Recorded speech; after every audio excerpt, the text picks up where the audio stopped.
Oke guys, sekarang kami berada di pedalaman Australia Barat untuk mencari makhluk yang harus kalian lihat langsung supaya kalian percaya. Iblis berduri bagaikan patung hidup dan rumor yang beredar kalau itu sangat tajam. Bisa bikin berdarah kalau coba menangkapnya. Kalau kita beruntung, kita akan buktikan rumor tersebut. Ayo kita cari. Mereka hidup hanya dengan makan semut karena kebutuhannya cuma itu.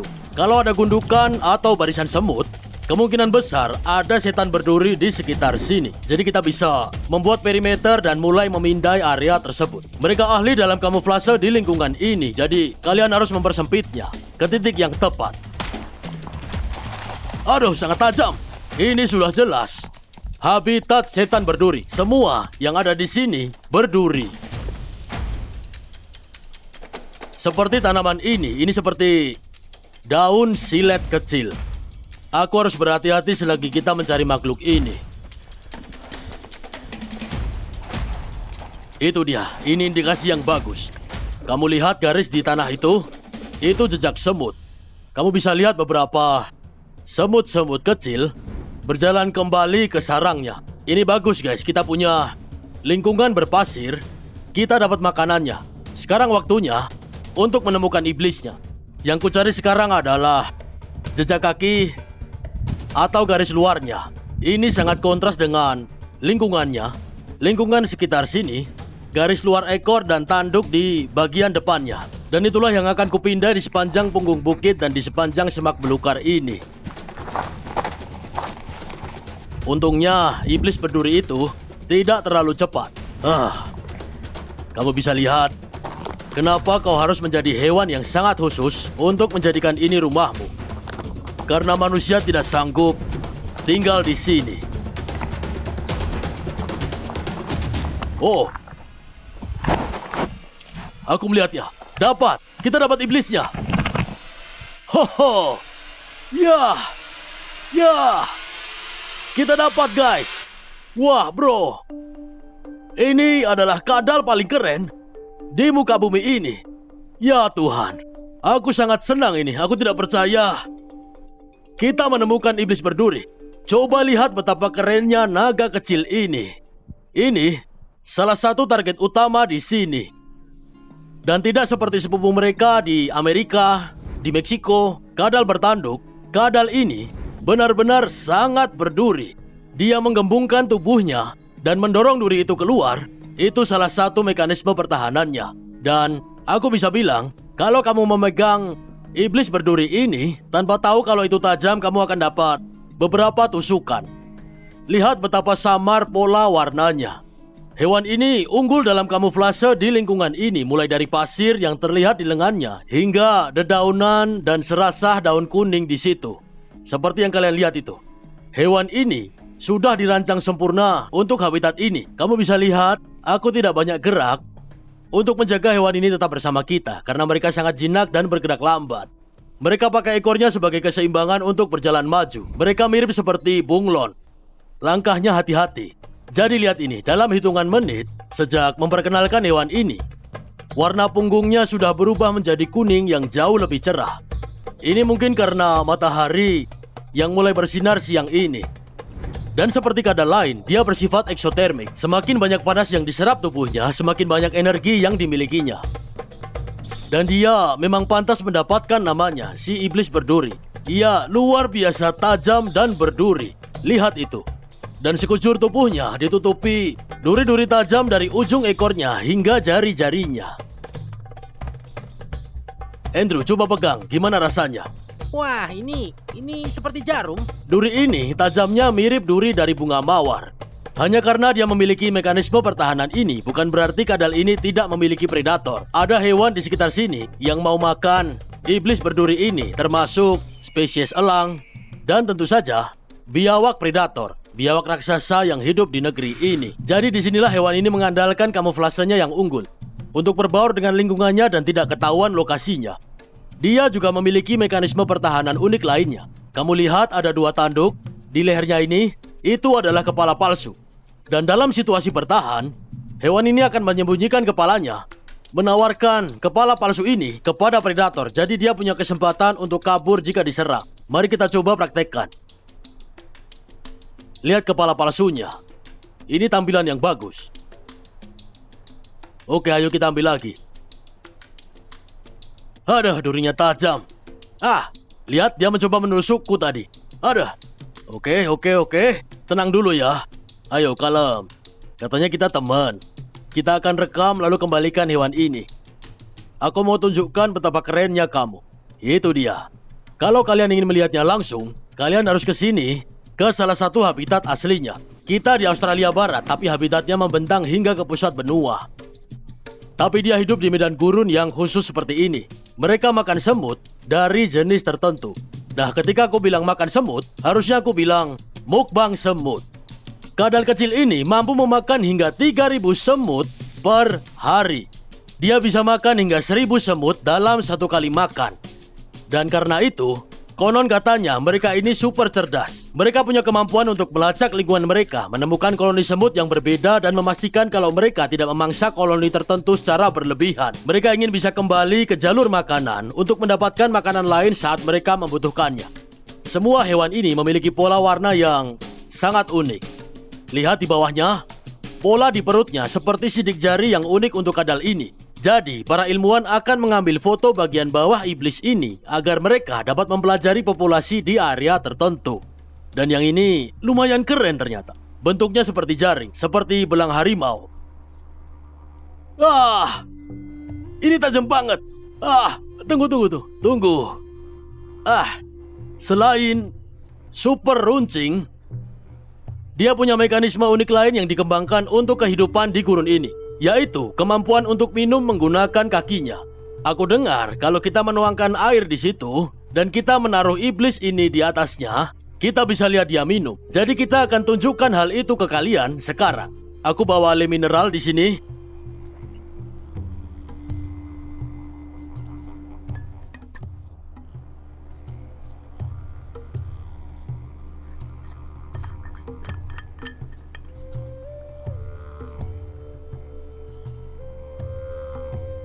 Coba lihat itu. Lihat air itu. Jelas ada air mengalir di punggungnya. Aku bisa lihat di lehernya. Mungkin membasahi matanya.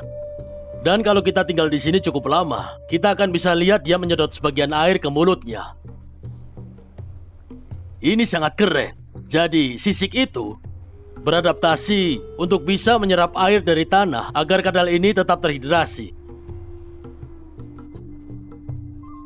Sulit dipercaya, bahkan saat memegangnya di tanganku, melihatnya bergerak, dan dia melihatku, aku hampir tidak percaya kalau ini makhluk hidup sungguhan. Dan bagi kalian yang sudah memperhatikan apakah iblis berduri ini memang cukup tajam untuk mengeluarkan darah, nah, ini dia. Maksudku, ini berduri seperti memegang duri mawar. Jadi aku akan pegang pelan-pelan. Aduh.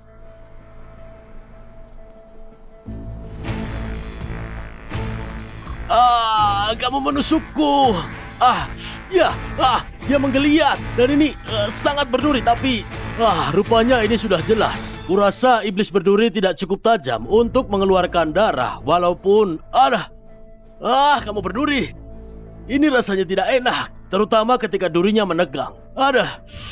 Dari mekanisme pertahanannya, duri-durinya, kepala palsunya, hingga cara minumnya, betapa keren rasanya bertemu naga asli dari daerah Outback, si iblis berduri. Aku Mark Vince, tetap berani dan tetap liar. Sampai jumpa di petualangan selanjutnya. Oke bro, saatnya kamu kembali.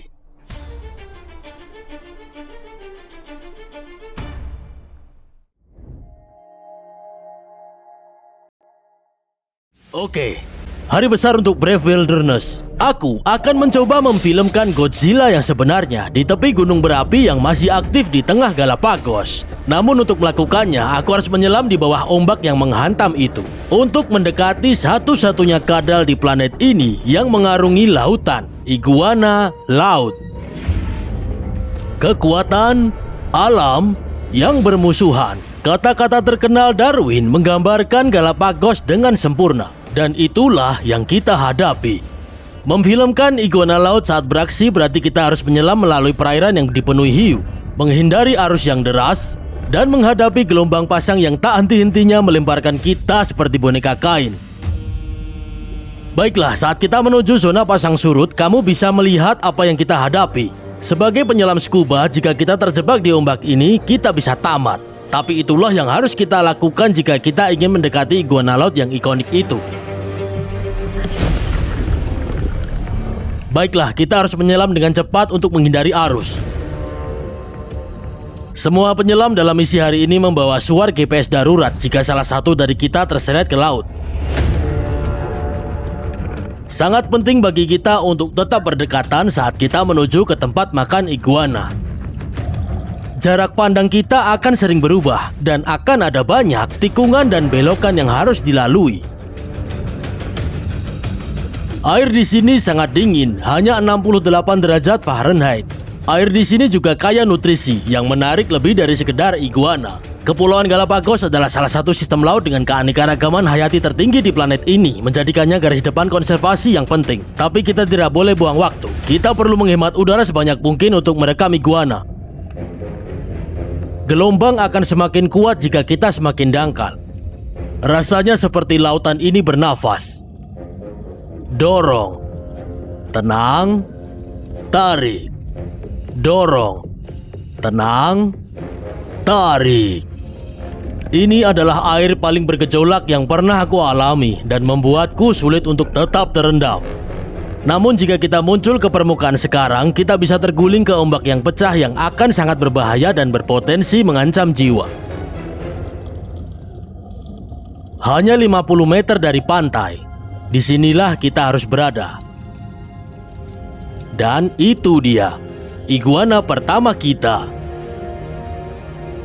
Apa yang kamu lihat adalah salah satu kadal yang paling terspesialisasi di planet ini dan satu-satunya yang menghabiskan waktu di laut. Iguana laut. Apabila ada Godzilla tapi versi nyata, inilah dia. Faktanya, salah satu nama umum untuk mereka di Pulau San Cristobal adalah iguana Godzilla. Coba lihat nama ilmiah itu. Ternyata Godzilla sekarang adalah hewan sungguhan. Merekam iguana ini akan menjadi ujian yang sesungguhnya. Untungnya, bebatuan di bawah sini hanya ditutupi tanaman. Jadi tidak seperti karang, tidak apa-apa bagi kami untuk berpegangan dengan sarung tangan. Tapi gelombangnya sangat kuat, sehingga hampir mustahil untuk bertahan saat gelombang itu menerobos.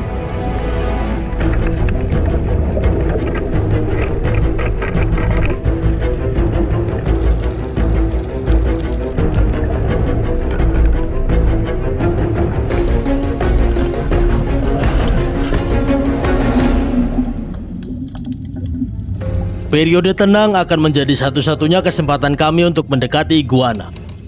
Tapi jangan salah, lonjakan itu akan kembali. Untungnya, iguana tampak sangat fokus pada makanan, hampir mengabaikan kehadiran kita. Tentu saja setiap gigitan berarti saat kamu menghadapi kondisi ini.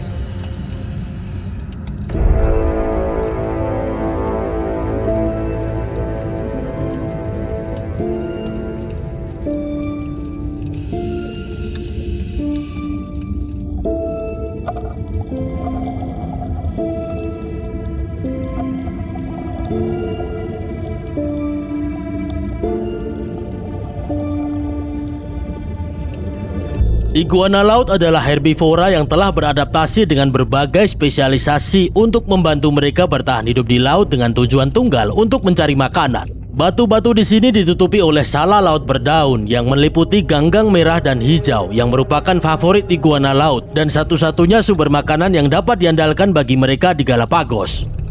Untuk mendapatkannya, mereka terkadang harus menyelam 60 kaki dan menahan nafas hingga 30 menit.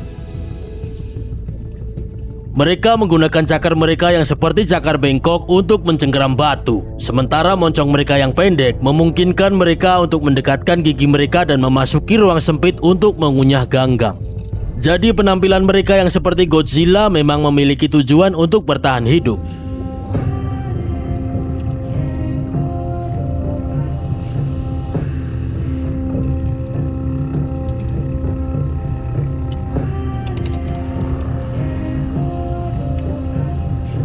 Iguana laut juga telah mengembangkan ekor pipih yang berotot dan membantu mereka berenang melalui lingkungan yang berbahaya ini. Dan meskipun mereka membutuhkan kemampuan berenang untuk menyelam ke dalam laut, kemampuan untuk kembali ke daratan adalah hal yang sangat penting. Tidak seperti kita, iguana mampu berenang langsung ke ombak dan berselancar untuk kembali ke daratan. Kemampuan mereka untuk melewati ombak yang menghancurkan tulang sungguh luar biasa. Tapi tentu saja, mereka menyimpan adaptasi terakhir yang paling mengesankan mereka di pantai. Karena iguana ini memakan tanaman yang penuh air asin, mereka memiliki kelenjar yang berevolusi secara luar biasa yang menyerap garam untuk dikeluarkan melalui roket ingus, yang juga disebut wings. Meskipun tampak menjijikkan, ini sangat efisien dan hanya demonstrasi yang tidak mungkin tentang bagaimana iguana ini memecahkan banyak masalah untuk hidup di sini di Galapagos. Tidak seperti namanya, iguana laut menghabiskan sebagian besar hidup mereka di darat. Pantai Fernandina dapat dipenuhi dengan ratusan kadal berjemur. Dan meskipun hanya iguana dewasa yang menyelam untuk mencari makan, kamu dapat melihat subdewasa dan remaja menerjang di kolam pasang surut atau tepat di tepi air. Iguana jantan besar sangat teritorial dan dapat terlihat bertarung atau menggunakan anggukan kepala untuk mendorong pejantan pesaing dan populasi pengembangbiakan lainnya.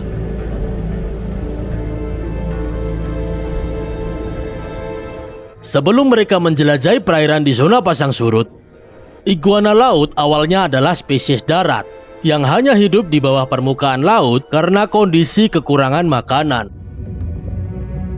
Faktanya, di Galapagos saat ini terdapat 3 spesies iguana yang berbeda, yang semuanya merupakan keturunan dari satu nenek moyang daratan. Salah satunya adalah kadal paling langka di planet ini, dan yang pertama kali membawa kita ke Galapagos. Tidak ada contoh yang lebih baik tentang pentingnya kedua dunia ini selain iguana laut. Yang unik di Galapagos dan satu-satunya kadal di bumi yang telah beradaptasi untuk hidup di lautan. Fakta bahwa mereka telah berevolusi untuk bertahan hidup dari kekuatan alam yang tidak bersahabat ini benar-benar luar biasa. Wah, ini penyelaman scuba paling keren yang pernah kulakukan sepanjang hidupku. Kami mengerahkan segala kemampuan untuk tetap berada di posisi dan mengikuti gelombang pasang maju mundur. Ini tidak nyata, ini seperti tinggal di dalam sampul majalah National Geographic.